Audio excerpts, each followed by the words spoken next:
Hello everybody. Today's video is brought to you by the amazing people of my patrons, to be precise Amy, who made a request for me to rank my favorite bookish ships. If it is that you're in any way interested in my Patreon, we do a lot of body reads, movie nights, I brainstorm stuff, and of course I also take requests depending on the level. So if you're in any way interested in supporting my channel, you can consider becoming a Patreon, just putting it out there. So like I said, Amy requested that I do a ranking of my favorite bookish ships, which honestly, I've never actually really thought of them in that light. I'm usually just somebody that just mentions them, but like to go out of my way to actually rank them, I never really considered doing that. But I think she really enjoys my ranking videos, especially my Jane Austen ranking videos. And of course, so a wish is my, my joy and my pleasure to see brought to life. Let's just go straight to tier maker. You all can see I already have, some of them already put in. I think, I thought there were more than this. I'm not sure. And here are the different tiers, right? So there's God tier, which are like the top bosses of ship. And then there's icon status. Then I have my showstoppers and okay, I had to delete that, sorry. It was meant to be four tiers, and I don't know where D came from. So there's God tier, there's icon status, there's showstoppers, and then there's your highness. And if you're like, why is your highness at the bottom of the pile? Because I do think that royalty should be the bottom of everybody's pile. Like, have they really served us? Have they really served us in any way? Fuck Prince William, fuck the Queen. Oh, the very first is actually Pinch. So that is Adam Parrish and Rowan Lynch, and honestly, icon status. Would I put them at God tier? I don't know, maybe if I finally read the spin-off novel, is icon status. I mean, is what is more iconic than Pinch. Like, I think the first time I read the Raven Cycle series, I love Gansey and Blue, I love their ship, I love the slow burnness of that, but like Adam and Ronan, they had me in a chokehold.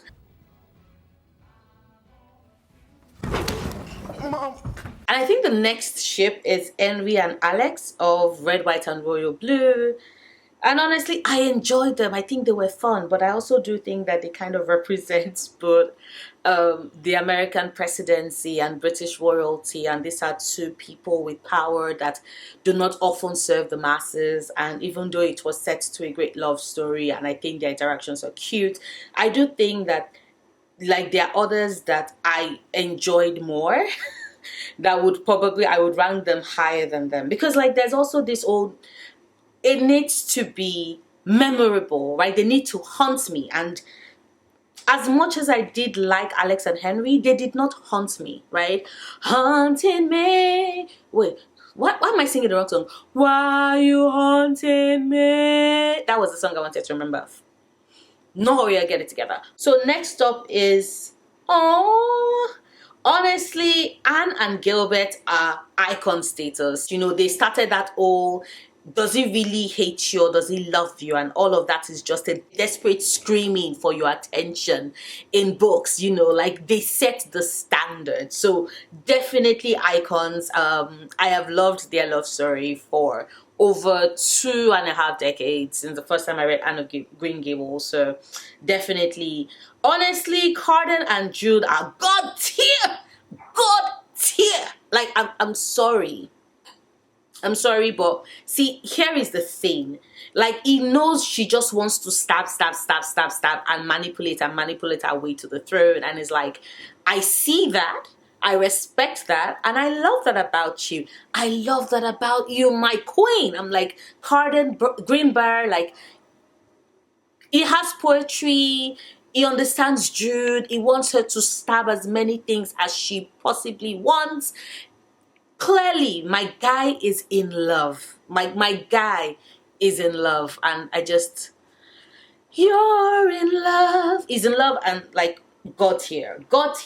And of course, oh my God, wait, hold up. Oh, this is Catherine Morland and Henry Tinley from Northanger Abbey and Showstoppers. Showstopper the whole way through. Like, definitely, I love them. Like, how could you not love a man who appreciates good muscling? Now, of course, every single ship on this list are favorite ships. So I've already done a screening. So it's not just all the ships I know that made it here, and also if there's like a god level amazing ship that you think should have made this list that did not make this list, one, drop it in the comments. Two, it's most likely because I've not read the book yet, and so therefore that's the reason why they haven't made the list. I would probably make an updated ship list next year and the year after that, just as I read more books and I'm like, you know what, some of this need to move because y'all have been upstaged.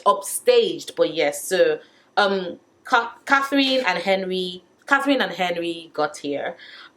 Ooh, icon. I'm sorry, not sorry, but the chokehold that Christina, Mark, and Kieran had on me, like, I loved Julian. Like, Julian Blackthorne is one of my favorite characters in the Dark Artifices. I love his relationship with Emma Castears. I love their relationship, but it was just like Cassandra was giving us what she's always giving us with that couple, which is, you know, that old forbidden thing, oh, Parabatai cannot be in love. And I'm like, of course, Cassandra will not be you without the drama of would they be together, should they be together, the whole of Shadowhunter Society would frown on it, blah, blah, blah. But see, that is that. Christina, Kieran, and Mark, there was that whole love triangle bullshit, and I am a firm believer in why give us a love triangle when you can give us a throuple, right? And this was a throuple with one Fae prince, one half Fae, one half Nephilim, and one full Nephilim girl. Like, I was just like, I'm living for this. So yes, like, definitely iconic. Oh, my babies, showstoppers. For those that are like, who on earth is that? It's not showing clearly, but this is Danny and Zafir. So Danny and Zaf from Take a Hint, Danny Brown by Talia Hibbert. I love the old bisexual icon that is Danny with the academia and her, you know, just being amazing, and Zafir, and like, you know, that will fake be together in order to promote a good cause. And would you know it, we fell in love? Like, tell me, aren't they show stopping? Like, just my queens, my babies. Nobody's surprised, but got here. Like, Elizabeth Bennet and Darcy, right? And Fitzwilliam Darcy are god tier of ships. It's the reason why I keep rereading Pride and Prejudice over and over and over and over and over and over and over again. At this point, I'm doing too much, but all their iterations, every way in which I can get them, I love this couple. Got here, like, they defined that old snobbish air, but like, I have such hidden depths, but at the same time, like, there's just this elevation of Elizabeth being like, Darcy, do better. You are, do better. You are an entitled snot. Do better. And for him to like have that moment of self-awareness, like realization and self-awareness to actually do better, like, what Fave is doing as Fitzwilliam Darcy did, like, of course, got here. Emma Woodhouse and Mr. Knightley, icon status. They're just a tad bit below Elizabeth and Darcy, but just because of the fact that I do believe that although technically they both, like, you had different characters. In this case, it was more Darcy that had a lot of learning to do, and in Emma's case, it was Emma that had a lot of learning to do. And so, like, she's iconic. Emma Woodhouse did that all. I'm meddlesome, but I really do have a good heart, and I just want everybody happy. I just love it. Adorable. I think that the reason why they are more icon status than God tier is, I think every single time I've read it, I was like, that age difference though. Like, I get it because it's fitting for that time, but that age difference though, but it does not make them any less God tier. What on earth? Who is that? Oh, showstoppers. Because I was like, who is that? And then I just saw the pink hair, and I'm like, Katie Grant. This is Katie and Ezra, like Katie Grant and Ezra Mason from the Illuminate Files by J. Christoph and Amy Kaufman. Like, you all know, I've just not read J. Christoph since, but I'm not going to forget the fact that I adore these two characters, and I love their relationship. And can you all tell that there's something about my favorite pairings is that it's usually a meeting of equals, like equal minds. Nobody's trying to like save or rescue the other. Like they consider themselves equals and they act in that way, and it's just fantastic. Like Katie is brilliant and smart, and like she's street smart. She just moves very fast, and Ezra adores her. The adoration, oh my god. Yes, so Katie and Ezra, definitely. Oh, icon. Icon or god tier? Icon or god tier? Because when you think about it, it could be god. Oh, you know what? God tier. God tier. And for those that are like, who are these characters? Because it's not really popping as much. These are Fatma and City from A Master of Jinn by PJ Leclerc. They also showed up, like, we first got a hint of them at the start of their relationship in A Dead Jinn in Cairo, and then they showed up again as the main stars this time around. Of course, they were also the main stars, but A Dead Jinn in Cairo was so short. But we got like a full tale novel with a master with a Master of Jinn, and let me just tell you, like, it's sapphic and queer and just delicious, and Fatma just can rock a suit. She can rock a suit. And City is just magical and wonderful, amazing and mysterious and just everything, and I love it. I love it. Like, God tier. This is a relationship like that is God tier, especially with the revelation that we get later on. Next up is it's Faisand. So Feyre and Rhysand from the Akotar series by Sarah J. Maas. Icon status. Because it's anybody, like, at this point I know that like Sarah J. Maas is overflogged. Like, am I overflogged? I mean that everybody and their mother and their father have either read her or heard about her, and at this point we're like, oh god, please let somebody else write smutty fantasy so that all these people can just get over it. But I still like Faisand is still iconic because of the fact that there's just so many things that went into that. I really like I said, I like my parents with like the two characters in that relationship. Like, nobody's treating the other person as weak or not being able to pull things off or not being able to pull their weight. Like, these are people that like understand and can see the abilities of their lovers, and they're willing to back them up, and I just like Faisand gave us that, so I'm certain nobody's surprised. Now let me see, who is this? I can't believe I just said who is this. It's Yennefer and Geralt. Is Yennefer and Geralt from the Witcher series by Andrzej Sapkowski, and like, of course, icons. Like, is there any dispute? Is there any dispute in it? They would have been God tier status, except for the fact that the drama that like is the entire basis of their relationship, and how I just keep having a migraine every other time, and I'm like, Geralt, just pick Yennefer. Be with Yennefer. Yennefer, be vulnerable, be honest, be open. Like, you all are perfect for each other. Why can't you see it? Why am I the only one that can see it? So, like, yes. So, Geralt and Yennefer, definitely icons. I don't think anybody's going to be surprised. God status.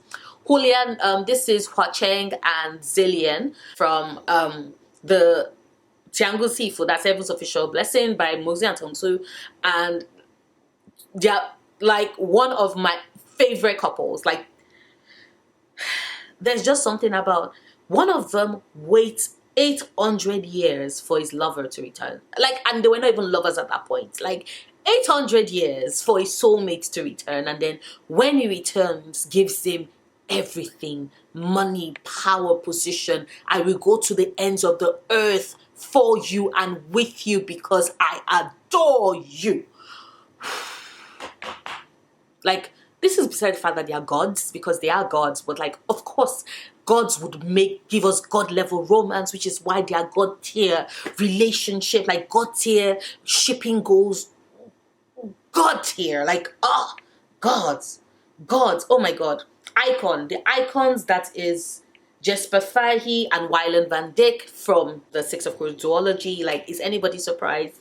Of course, iconic. They are. That's who they are. That's what they bring. They also have the banter. They also have the pining, the slight pining. And the flirting, the flirtations that they blessed us with. Ooh.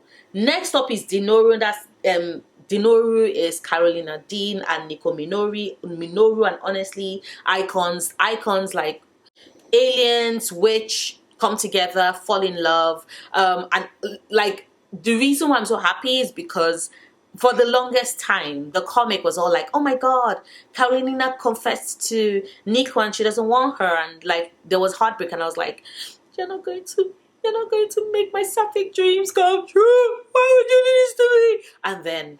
And then it took us 12 years. We had to be patient 12 years. But we made it.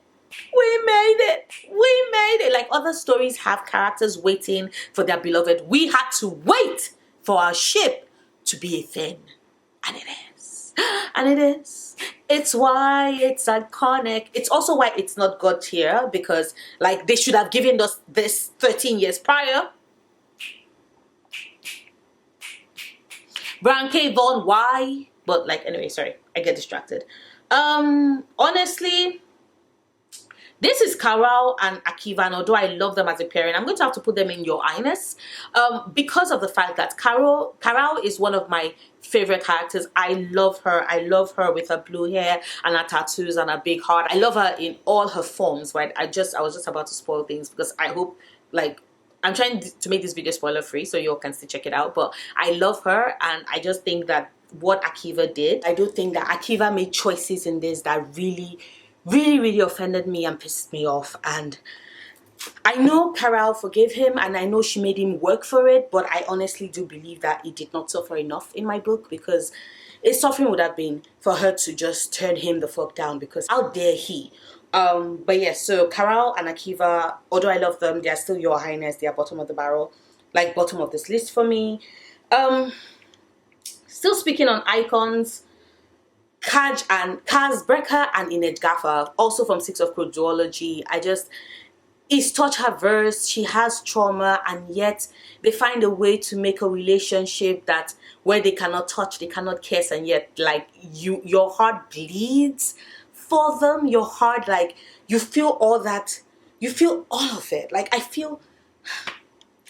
I love them so much, it is insane. It is insane how much I love this too. And I just like, Kaz and Inej, icon.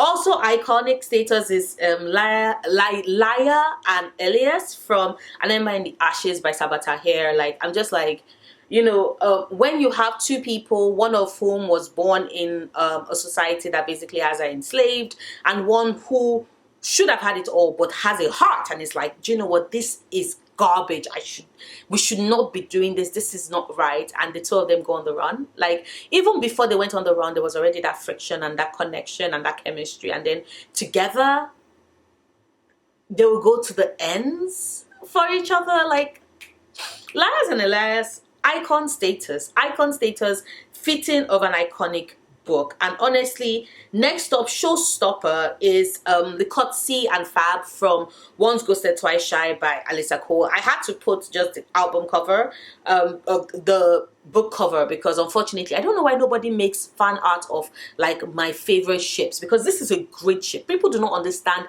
how great a ship this is. Like, these two women are just, they are doing it. Like, perfect pairing. There's all the flirting, there's all the comedy. They were cute and adorable. It's just a pity that we don't have like fan art for it, because I really think that they're amazing. But Coetzee and Fab, like, definitely.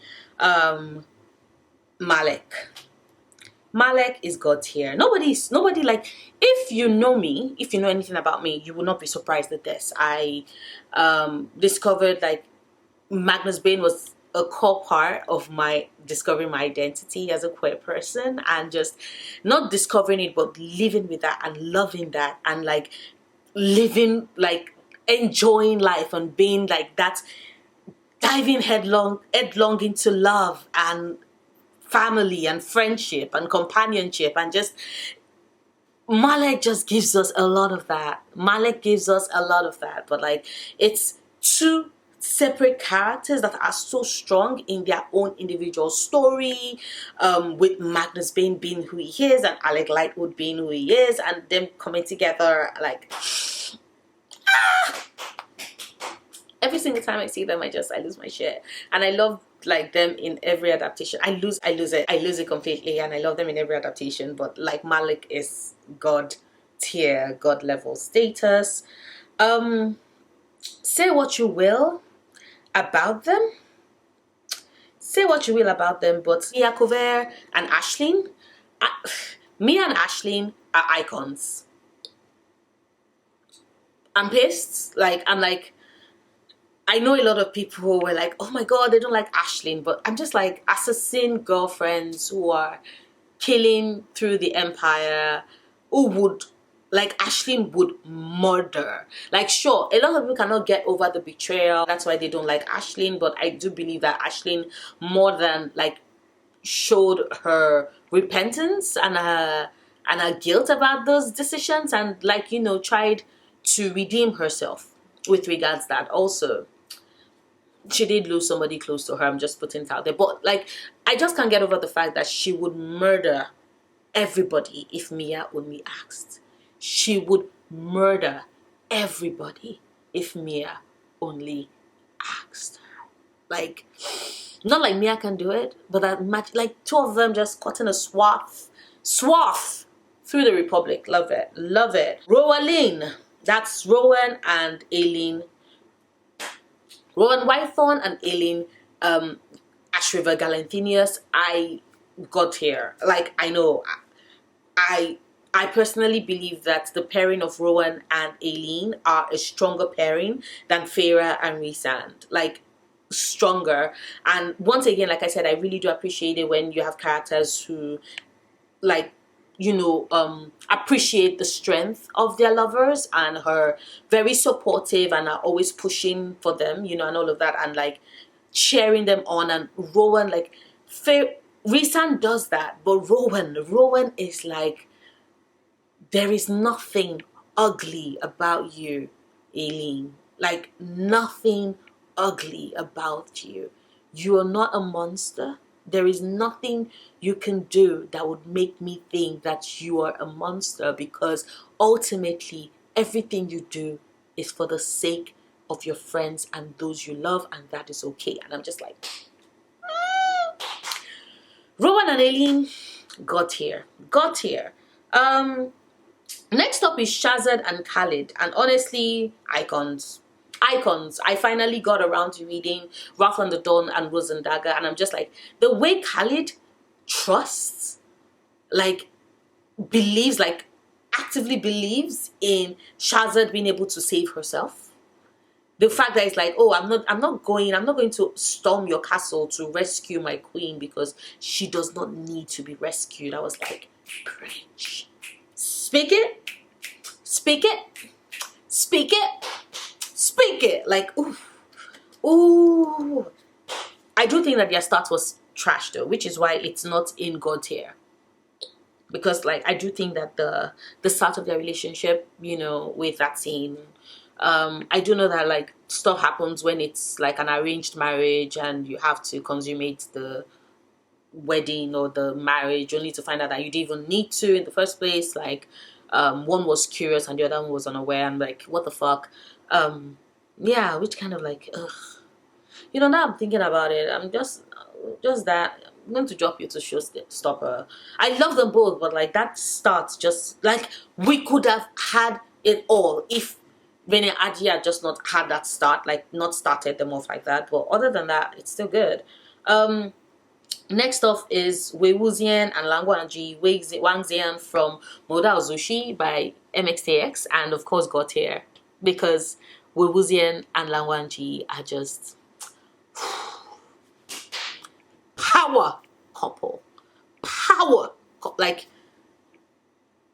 power couple. It's just, it's given. Their entire relationship is giving. Oh god damn, great. It's brilliant. Also got here Wenzhou, that's Wenkendin and Zuzushu from Tianyanke by Priest, which I think the English translation is Faraway Travelers. For those that are like, why do the names sound familiar? That's probably because you've seen Word of Honor, which is like what was adapted from Tianyanke. That is also a great adaptation. It's a bit different from how things played out in the novel, but it's also a great adaptation. And like these two god tier status. One of them is the king of basically ghost cities, and the other one is the assassin head of a former house that is, is dying, and then they meet. And what comes next is just a power couple for the ages, and also they are great as adopted parents. Like the found family, that is their relationship, just got here level. Like, oh god. Okay, next is Wiccan and Hawking. That is Billy and Teddy from the Marvel Comics, from the Young Avengers, and definitely icon status. Like, as in, what is more iconic than Hawking, and Wiccan? Like, these are two power players together in a relationship, and it's great. Like, one of them is the heir